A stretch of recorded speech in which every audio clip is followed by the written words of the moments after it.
Ok. Alors on va commencer ce dernier débat de la journée, donc cette journée du salon d'analyse technique, du 16e salon de l'analyse technique, et on finit comme d'habitude sur le bouquet final, sur l'explosion finale, une des conférences qui est le plus souvent le plus attendue, donc on revient un petit peu sur nos analyses et régulièrement, donc j'invite plusieurs conférenciers à discuter, à analyser le marché et analyser les marchés actions, indices, et que ça soit en septembre dernier, que ça soit en juin dernier, en juin précédent, mars, chaque fois, chaque salon, on essaye de finir par ce fameux débat où des fois on s'accroche un petit peu, on n'est pas forcément toujours d'accord, et on essaye d'amener en fait un peu nos prévisions, nos analyses. C'est ça qui est intéressant à mon avis, et d'essayer de tirer des éléments différents. Alors cette fois-ci, ça change un petit peu. Jean-Louis est toujours là, accompagné, fidèle au poste avec nous, donc on le remercie très chaleureusement. Et puis cette fois-ci, j'ai invité aussi David Furcage de Highwave 360, qui est aussi bien pour la première fois ce petit challenge des analystes pour essayer de dire un peu ce qu'on pense du marché actions. Alors on va essayer de traiter le CAC, peut-être après le Dow, peut-être le Nasdaq et le Hang Seng, mais souvent on n'arrive pas jusqu'au bout, hein. Déjà même le CAC, déjà ça va déjà permettre de discuter pas mal. Donc on va essayer de voir un petit peu ce qu'on en pense, que ce soit à la fois sur le long terme et le court terme, dans les prochains jours. Je pense que c'est quelque chose qui vous intéresse et vous passionne.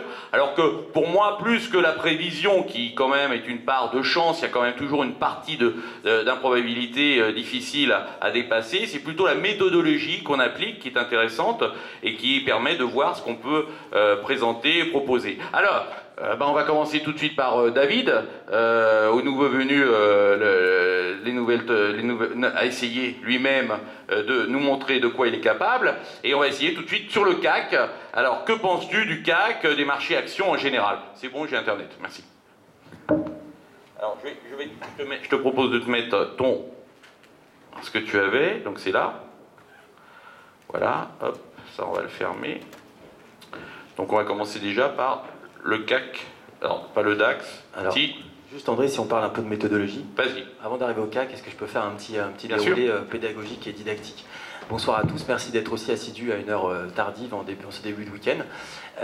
Alors j'ai une approche qui consiste à visualiser, à comprendre les mouvements de flux en fait, y compris sur les marchés d'actions. Ce qui va m'intéresser, c'est effectivement de comprendre ce que fait le CAC dans un environnement qui est un environnement général des marchés actions européens.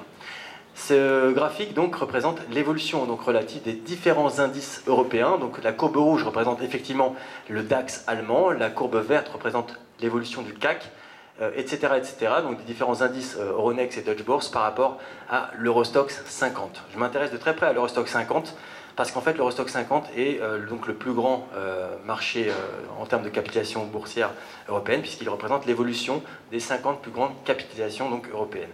L'Eurostoxx 50 est aussi le contrat le plus traité à l'échelle européenne.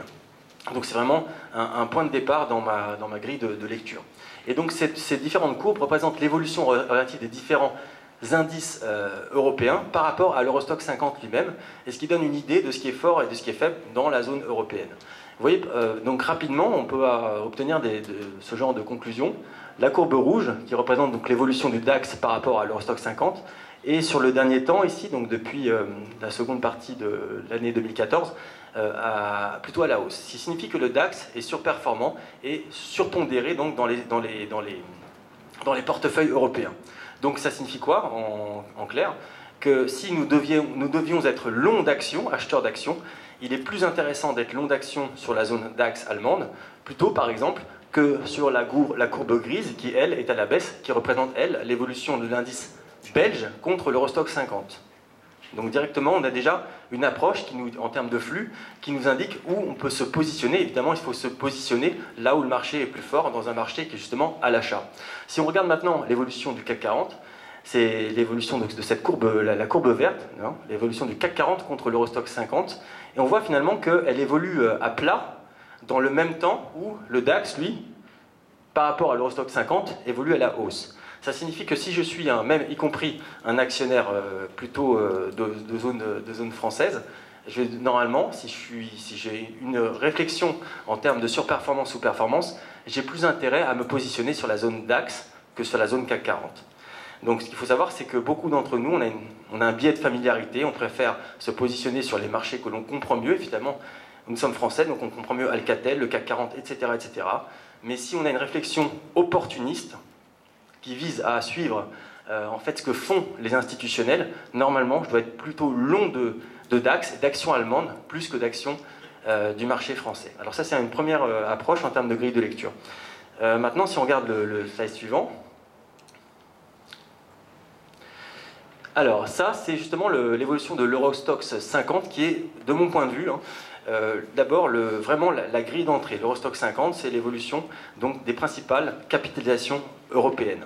C'est aussi le contrat futur le plus traité, bien au-delà que du CAC 40. Donc vraiment, c'est là où se cristallise la manière dont se font les achats-ventes sur le marché actions au niveau européen, dans la sphère institutionnelle. Genre, même si on est investisseur particulier, il faut absolument avoir une grille de lecture et une manière de penser le marché qui est collée à ce que font les gros investisseurs. Ce sont eux qui font le marché, ce ne sont pas nous, entre guillemets, dans notre cuisine, quand on a envie de faire de l'Orange ou de l'Alcatel ou du LVMH. Voilà. Donc ce qu'on voit sur cet Eurostoxx 50, c'est qu'il est en train de tester une borne haute d'un précédent canal et il est en train de ralentir, il y a des divergences baissières d'indicateurs et notamment de RSI. Donc ça déjà, ça doit nous donner une idée de ce qui peut se passer sur le CAC. On a vu que l'évolution du CAC et de l'Eurostoxx 50 tout à l'heure était quasiment identique. Donc si l'Eurostoxx 50 se met à corriger un petit peu, le CAC 40 fera de même. Par contre, on avait vu aussi tout à l'heure que si l'Eurostoxx 50 baisse un petit peu, le DAX risque de baisser un petit peu moins, compte tenu de ce qu'on a évoqué tout à l'heure en termes de sur- ou sous-performance. Alors maintenant, si on regarde le graphique suivant, on va finir par arriver au CAC. Voilà, et ça c'est l'évolution du CAC 40 depuis 2012. Et ce que nous pouvons observer, c'est qu'effectivement, il réalise de nouveaux sommets et qu'il teste la borne haute d'un précédent canal ascendant, et qu'en ce moment, il est en train de manifester un certain degré de divergence et donc de décélération. Je rappelle qu'une divergence, c'est une décélération, ce n'est pas un retournement. Il faut d'autres éléments pour qu'il y ait retournement. Et donc sur ce CAC 40, on peut observer qu'il est effectivement suracheté, sur une zone de divergence, et donc le potentiel ou la capacité à former de nouveaux sommets significatifs est en train de se tarir compte tenu de ce que l'on observe ici. Pourquoi il est suracheté?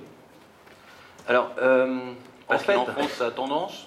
En fait, il est suracheté. Dès lors que vous voyez une accélération quasi verticale en très peu de temps, sans même ouvrir un indicateur mathématique, vous devez vous imaginer que Enfin, c'est pas qu'on s'imagine, c'est que vous pouvez ouvrir un indicateur mathématique et vous verrez que si vous ouvrez un stochastique ou un RSI, le marché, ça en fait suracheté. Une accélération verticale... On est d'accord sur le stock 50 aussi? Oui. D'accord. Oui, la plupart des marchés sont surachetés. Et on dirait qu'il y a une hystérie acheteuse sur la zone Europe. C'est peut-être qu'on verra donc si on a le temps de parcourir d'autres indices. Donc le CAC 40, le DAX, l'Eurostoxx 50, la plupart des grands marchés d'actions européens sont surachetés et sont dans une phase de ralentissement, ce qui signifie que la probabilité de former de nouveaux sommets significatifs sous peu est plus faible que forte. Voilà. Pour autant, maintenant, si on va revenir donc à la partie plus analytique, donc dans ce marché, soit on est positionné à l'achat depuis un certain temps, et donc il n'y a rien de grave, il y a juste des divergences, donc le marché ralentit, donc à la limite, ce qu'on peut faire, c'est alléger une partie d'une position qui est acheteuse depuis un certain temps. En tout cas, si on n'est pas positionné encore sur ce marché-là, effectivement, on a raté un mouvement, mais ce n'est pas un moment où le marché est suracheté et diverge, il va falloir se positionner à l'achat. Donc soit vous êtes positionné à l'achat, et pour l'instant, rien n'indique qu'il faut s'inquiéter de cette divergence, je dis pour l'instant, compte tenu de ce que l'on observe, soit vous n'êtes pas positionné, et en aucun cas, évidemment, on va se positionner sur un marché qui est déjà suracheté, et qui a parcouru un chemin quasi vertical, sans phase de respiration, en si peu de temps. Voilà. Ça, c'est pour le CAC. D'accord. Donc pour le CAC, tu considères que c'est un peu suracheté. J'ai pas très bien saisi ton aspect divergence. Où était la divergence? J'ai compris ton surachat parce que tu considérais que du fait que ça montait très fort, forcément sur un indicateur borné, on allait évidemment très fortement, certainement, toucher le plafond de l'indicateur borné, donc ça je suis d'accord. La divergence, j'ai pas très bien saisi ta divergence, où elle était. Alors elle est sur les points A et B en fait qu'on peut observer ici. En fait dans notre logiciel on peut faire un clic droit et visualiser directement s'il y a divergence ou non. Et sur le clic droit, que j'ai fait tout à l'heure. Là, je ne peux pas le faire, là. Voilà, sur point A et B, il y a deux sommets, comme le graphique est très rétréci, il y a bien deux sommets qui forment le point A et le point B, qui correspond à un segment descendant de RSI. Et donc sur la partie en haut à gauche ici est écrit divergence baissière d'indicateur. D'accord. Donc ça c'est typique de votre logiciel iWave 360 qu'on peut avoir sur ton site. Sur le logiciel, il y a une... Non mais c'est ça. Non mais développe-le parce que les gens sont intéressés à savoir, à connaître ce logiciel. Alors sur notre logiciel, il y a d'une part la capacité de comprendre le marché en termes de flux de portefeuille, donc de pouvoir se positionner dans le sillage de ceux qui font le marché, à savoir les investisseurs institutionnels. Et donc une capacité à réfléchir de manière opportuniste, comme un hedge fund, plutôt que déterministe. C'est-à-dire, si vous avez une manière d'investir qui est déterministe, c'est-à-dire que chaque matin, je vais ouvrir mon ordinateur ou ma plateforme et je vais dire, tiens, aujourd'hui je fais de l'euro-dollar. Mais en fait, de notre point de vue, en tout cas, c'est pas comme ça qu'il faut s'y prendre. Comment s'y prennent les gars de la City ou de New York ou du Japon ou de Tokyo lorsqu'ils commencent une journée de marché? Ils se posent la question suivante. Où sont les intérêts acheteurs, où sont les intérêts vendeurs? Ils ne viennent pas avec un a priori sur ce qu'ils vont faire. Et il faut s'y prendre exactement comme eux. Si vous pêchez par biais de familiarité et vous ne traitez uniquement ce que vous avez envie de traiter a priori, rien n'indique que vous vous situerez dans le sens du plus grand nombre et donc des intérêts acheteurs et vendeurs. Et donc, de notre point de vue, c'est une erreur. Donc, dans iWave, il y a toute une gamme d'outils qui permet de comprendre où sont en train d'évoluer les différents flux de portefeuille. Que ce soit sur le marché des actions, avec une approche en termes de rotation sectorielle, ou que ce soit sur le marché d'échange, en se disant la chose suivante, sur le marché d'échange, donc c'est ce que je disais ce matin, rien ne se perd, rien ne se crée, tout se transforme. Quelqu'un qui s'extrait d'une position vendeuse d'euros, il va forcément acheter autre chose. Et donc, on va essayer de voir qu'est-ce qui se gonfle, qu'est-ce qui se dégonfle, et ça, c'est quelque chose qu'on peut visualiser directement dans le logiciel. Ensuite, il y a des petits algorithmes qui sont présents ici, par exemple sur ce graphique-là. Je peux faire un clic droit, et ça va m'indiquer directement s'il y a une divergence, et là, pour le coup, il y a une divergence entre le point A et B. J'ai même pas besoin d'afficher mon RSI, il me l'indique directement ici, et tout ça, on peut l'avoir sur iWave360.com. Gratuitement, payant, qu'est-ce qu'on a? Est-ce qu'il y a des choses gratuites? Est-ce qu'il y a des choses payantes? Est-ce qu'on peut faire des essais gratuits? Fais un peu ta pub. Qu'on comprenne un petit peu ce que c'est iWave 360. Je pense qu'il y a beaucoup de gens qui ne savent pas trop, donc ça peut être intéressant. Comme ça, on pourra revoir un peu ces divergences qu'on a pu voir à l'écran. Alors, même si je suis quelqu'un d'extrêmement romantique et sentimental, on ne vit pas uniquement d'amour et d'eau fraîche. Ça se passe en famille très bien, effectivement, le plus souvent. Mais là, dans ce logiciel, il y a actuellement maintenant 200 000 lignes de code. Il y a des flux en temps réel. Il y a une équipe qui est derrière de support, qui est très sérieuse. Il y a beaucoup d'efforts de R&D qui sont réalisés, puisqu'on a une vision très innovante en termes d'approche des marchés financiers. D'ailleurs, notre société a obtenu le crédit impôt recherche et a le statut de jeune entreprise innovante. Donc il y a une gamme d'outils qui est extrêmement innovante, compte tenu de la grille de lecture qui est dedans. Donc, pour répondre à la question d'André, pour en arriver là, oui, effectivement, c'est payant, mais à des niveaux de prix qui sont modiques par rapport à ce qui fait sur le marché. Ce qu'on essaie de faire dans iWave, c'est de démocratiser une approche qui est institutionnelle, donc pour le plus grand nombre, à un prix qui lui aussi reste démocratique. Donc en fait, dans la gamme d'outils qui est en présence ici, mais là il y a un très très court extrait qui est présenté ici en quelques slides. Il y en a pour 30 à 40 euros par mois pour un flux Forex ou un flux action, en temps réel évidemment. D'accord. Par rapport à tes concurrents, tu te positionnes comment? Plus cher, moins cher Écoutez, en fait, moi je viens de la sphère institutionnelle. Donc j'ai commencé en 97-98 en tant que stratège de marché. J'ai terminé à la City en 2007. Et j'ai une approche en termes de réflexion des marchés qui est une approche très différenciante. Et donc pour moi, quand j'ouvre un logiciel de base, ce que je devais faire jusqu'à présent avant d'initier cette histoire en fait, qui est celle d'iWave, j'ai l'impression que je n'avais pas d'outils à valeur ajoutée. Ce que je voudrais vous dire en fait, c'est que de là d'où je viens, du monde institutionnel, en aucun cas, j'ai vu des investisseurs institutionnels qui mettent de la taille, 5 millions, 10 millions sur une position, parce que, je ne sais pas moi, par exemple, Renault a cassé un canal ou a franchi une moyenne mobile. Je n'ai jamais vu ça. Ça n'existe pas dans la sphère institutionnelle. Donc à mon avis, ce qu'il faut faire, c'est avoir une approche beaucoup plus institutionnelle, mais qui reste démocratique, pour comprendre sur quoi il faut s'investir.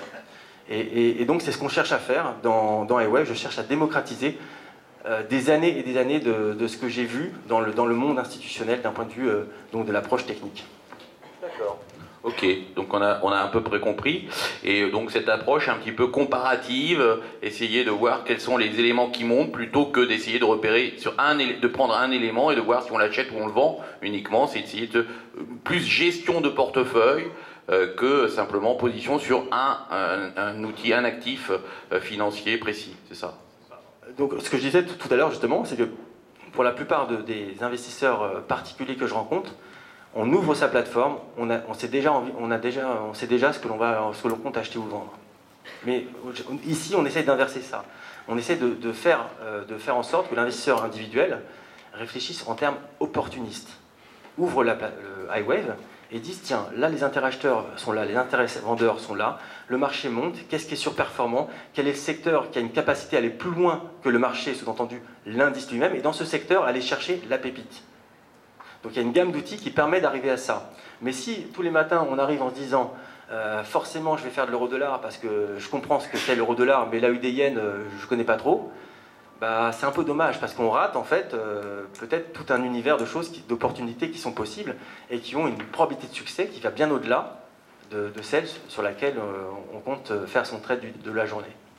Entendu. Très bien. Merci. Je t'en prie. Jean-Louis. Réveil. Alors, le CAC. Bonsoir tout le monde.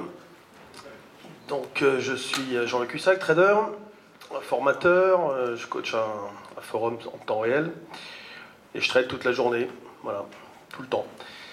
Depuis, ça fait maintenant combien de temps? Ça fait 32 ans. Évidemment, hein, ça a beaucoup évolué en 32 ans.